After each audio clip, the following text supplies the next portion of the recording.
देवालय न्यास हमेशा आवाज उठाता रहा है। संयोग है कि 144 साल में यहाँ प्रयागराज में जो कुंभ लगा है।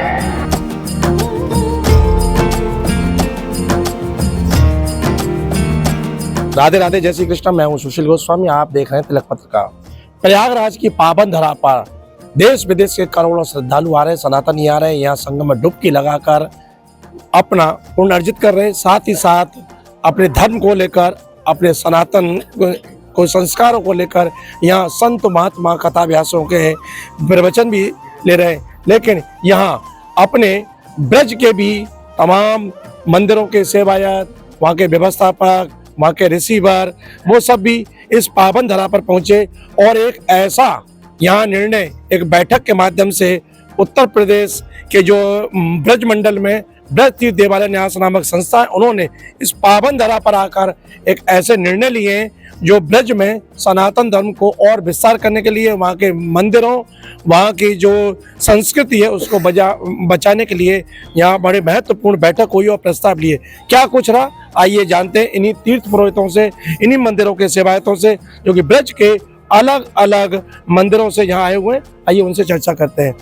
आपका शुभ नाम? मनीष शर्मा। मनीष जी, कहाँ से आए, अपना परिचय दें। गोवर्धन गिरिराज जी से। ये तो आज जो बैठक हुई है उसमें क्या प्रमुख बातें रखी गई जिससे कि सनातन धर्म, ब्रज के मंदिर और श्रद्धालुओं का उसमें हित हो? देखिए, प्रयागराज की पावन भूमि पर 144 साल बाद इतना बड़ा महाकुंभ का आयोजन हो रहा है, तो सभी देवालय न्यास जो है, सभी जो प्रतिनिधि हैं यहाँ इस पावन धरा पर जो है शामिल होने के लिए आए हैं। यहाँ जो है इनकी वार्षिक बैठक का भी आयोजन हुआ, जिसमें सभी ने एक स्वर में सनातन संस्कृति को बढ़ाने के लिए सेवायतों और मंदिरों के द्वारा भी प्रयास करने का पूरा वचनबद्धता की है।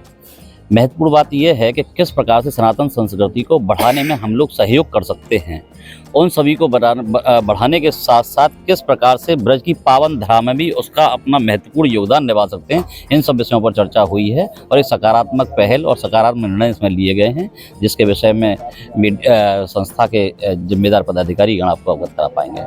आपका परिचय? मैं संजय दीक्षित, अध्यक्ष नगर पंचायत गोकुल से हूँ। मैं यही कहना चाहता हूँ कि जितने भी हमारे देवालय हैं और ब्रजभूमि में जितने भी मंदिर हैं, उन सभी को हमको साथ लेके चलना है। और हमारे जो सनातन धर्म पर जो कुछ लोग हैं वह कुछ कलंकित करते हैं, ऐसे लोगों के लिए मैं ये कहना चाहता हूँ कि जो हमारे सभी पंडा हैं, पुरोहित हैं और तीर्थ पुरोहित हैं, वो सब ये यात्रियों का, तीर्थ यात्रियों का जो कार्य करते हैं और वो शुरू से ही करते हैं। 5000 वर्ष से ही उनके हमारे यहाँ भाई पोतों के हिसाब से ये काम होता है। अब कुछ दिन से ये लगाए कि हर चौराहे पर, मथुरा के हर चौराहे पर ऐसे लोग जो उस धर्म में है ही नहीं और वो चीज़ जानते ही नहीं हैं, और वो तीर्थ यात्रियों को कुछ लालच दे के और कुछ लोभ दे के उनको गुमराह करते हैं और ऐसे स्थानों पर ले जाते हैं उनको दर्शन कराने के लिए। फिर उनसे उल्टा सीधा पैसा रखवाते हैं। ऐसी अनेक घटनाएं होती हैं एसएसपी कार्यालय में, रोजाना किसी घटनाएं होती हैं कि आज हमको वहाँ पे लूट लिया गया, आज हम पे वहाँ ज़बरदस्ती पैसे रखवा दिए गए। हम तो ऐसे लोगों के खिलाफ भी वो होना चाहिए। और जो पुरोहित हैं, ब्राह्मण समाज के लोग हैं, उनके सभी लोगों के एक पूरे ब्रज में एक अभियान चला के उनके एक आई कार्ड बनाए जाएँ और वो तीर्थयात्री जब बाहर से आते हैं तो उनको दिखाए जाए कि हम गाइड हैं, और दूसरे जो लोग हैं और धर्मों के जो लोग हैं वो उनको मिसगाइड करते हैं। ऐसे लोगों के खिलाफ में कार्रवाई होनी चाहिए। देखा, बड़े सुंदर प्रस्ताव यहाँ है। और अब मेरे साथ में है इस ब्रज तीर्थ देवालय न्यास के कोषाध्यक्ष हैं, आप भागवत प्रवक्ता हैं। क्या कुछ रहा शास्त्री जी? आज की बहुत महत्वपूर्ण बैठक थी जो कुंभ में थी, और यहाँ कुंभ में भी ब्रजवासियों का कुंभ लगा। पूरा ब्रज यहाँ आया और पूरे ब्रजवासी मीटिंग के लिए आए। सबसे पहले मैं सभी का बहुत बहुत अभिवादन करता हूँ जिन्होंने इतनी दूरी तय करके महाकुंभ में आकर के ब्रज के संरक्षण के लिए, ब्रजवासियों के संरक्षण के लिए, ब्रज की मर्यादाएं, ब्रजवासियों की मर्यादाएं, व्यासपीठ की मर्यादाओं के लिए ये प्रस्ताव हुआ, जिसमें व्यासपीठ की मर्यादाएं, सबसे बड़ी बात थी कि व्यासपीठ की मर्यादा की रक्षा हो जिससे कोई अनर्गल न बोल सके, और ब्रजवासियों के ब्रज तीर्थ देवालय न्यास के द्वारा मंदिरों की रक्षा हो, मंदिर की सेवा पद्धति की रक्षा हो, मंदिरों के सेवायतों के अधिकारों की रक्षा हो, सुरक्षा हो, और मंदिरों के सेवायत भी मंदिर की व्यवस्था के लिए अपने त्याग तपस्या करके संरक्षित करें, जो हमारे पूर्वजों ने बुजुर्गों ने किया है। ये सब प्रस्ताव व्यासपीठ पे कोई अभद्र व्यवहार करता है, अभद्र टिप्पणी करता है, तो उसको व्यासपीठ से बहिष्कृत किया जाए, जिससे कि हमारे सनातन के शब्दों की रक्षा हो सके।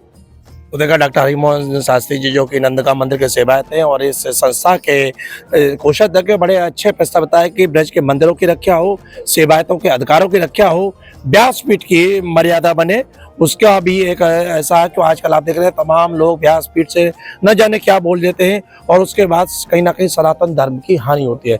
तो बहुत महत्वपूर्ण प्रस्ताव हुआ। अब इस पूरे जो बैठक हुई है, एक तरह से मैं इसको कह सकता हूँ टेम्पल मैनेजमेंट की एक वर्कशॉप हुई है कि विश्व में सनातन धर्म के जिस तरह से लोग जुड़ते जा रहे हैं, तो वहाँ का जो वातावरण है वो बिल्कुल भक्ति में, वो मर्यादा में रहे। तो इस संस्था के अध्यक्ष आचार्य रमाकांत गोस्वामी जी हैं, आइए उनसे जाने। बताइए गोस्वामी जी, क्या कुछ इसमें खास रहा जो ब्रज से चलकर ब्रजवासी, एक तरह से ब्रज पूरा प्रयागराज में आ गया? तीर्थों के राजा प्रयाग और प्रयाग से भी श्रेष्ठ ब्रज 84 कोष। ब्रज 84 कोष के जितने मंदिर हैं उनको अब सदस्यता अभियान चला करके एक किया जाएगा। किसी मंदिर पे कोई आफत आती है, कोई मंदिर की जगह को बेचता है, मंदिर को नुकसान पहुंचाता है, उन कामों को संभाला जाएगा। किसी मंदिर में पोशाक नहीं है, किसी मंदिर में पानी की व्यवस्था करानी है, कहीं रंग रोगन सफाई करानी है, मंदिरों को पुष्ट किया जाएगा, दुरुस्त किया जाएगा। और हिंदू समाज से मैं आह्वान करता हूँ कि सब लोग 24 घंटे में 24 मिनट के लिए मंदिर जरूर जाएं और वहाँ जा कर के एक संगठनात्मक कार्रवाई करें, जिससे हम बांग्लादेश जैसा काम भारत में ना होने दें। आज हर जगह से लोग आए और सबने अलग अलग प्रस्ताव दिए। मैं सारे प्रस्तावों का समर्थन करता हूँ, धन्यवाद करता हूँ। भविष्य में ये ब्रज तीर्थ देवालय न्यास वक्फ बोर्ड से भी ज़्यादा मजबूत होकर के समाज सेवा का, सनातन सेवा का काम करेगा। कृष्ण कन्हैया लाल की जय। तो देखो अध्यक्ष जी ने बताया तो बड़े महत्वपूर्ण और सारी जो बातें हैं वो सनातन धर्म को लेकर, मंदिरों को मजबूत करने के लिए, संस्कृति को, साथ के साथ जो सनातन धर्म के लोग हैं उनको भी एक सही दिशा में ले जाने के लिए बड़े सकारात्मक यहाँ रहा। और मेरे साथ इस संस्था के ब्रज देवालय न्यास के महामंत्री राम कठोर पांडे जी हैं, वो पूरा प्रकाश डालेंगे आज की इस महत्वपूर्ण जो बैठक प्रयागराज की धरा पर हुई है। आज ये बैठक ब्रज तीर्थ देवालय न्यास की बहुत ही महत्वपूर्ण बैठक थी। इसमें सभी गंभीर विषयों पर, जहाँ की मंदिर के संस्कृति, मंदिर की मर्यादा और सबसे महत्वपूर्ण बात हमारे नंदगांव मंदिर के सेवाधिकारी डॉक्टर हरिमोहन गोस्वामी जी जो कि कोषाध्यक्ष हैं, उन्होंने, और हमारे न्यास के मीडिया प्रभारी भाई सुशील गोस्वामी जी जो कि वहाँ प्रस्थान के रिसीवर भी हैं और नंदगांव के सेवायत हैं, आप दोनों ने बहुत ही अपनी उपस्थिति में और महत्वपूर्ण विषय रखा कि हम सेवायतों को अपने कर्तव्यों का पालन करते हुए, पहली बार ऐसा प्रस्ताव आया है कि हम पहले मंदिरों की मर्यादा के लिए हम सेवायत आगे हमें और अपनी व्यवस्थाओं को दरकिनार हटा करके मंदिर की मर्यादा और उनकी संस्कृति को संरक्षित करें।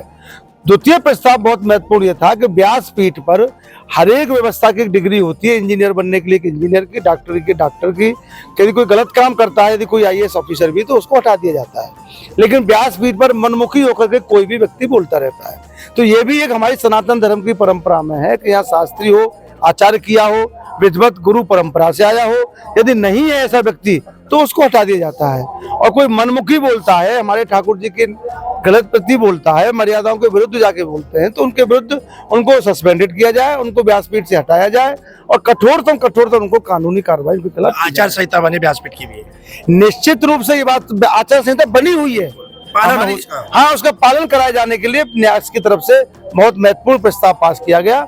और ये बात महत्वपूर्ण रूप से रखी गई कि कोई भी व्यक्ति हमारे ब्रज तीर्थ देवालय न्यास के ये ना समझे कि ये व्यक्ति केवल एक दिखावे का संगठन है। ये बहुत ही महत्वपूर्ण और सभी पौराणिक स्थल जो कि भगवान कृष्ण बलराम और राधा रानी की प्राकट्य स्थली है, पौराणिक स्थल है, पुरातन स्थल है, उनके प्रतिनिधि सभा है।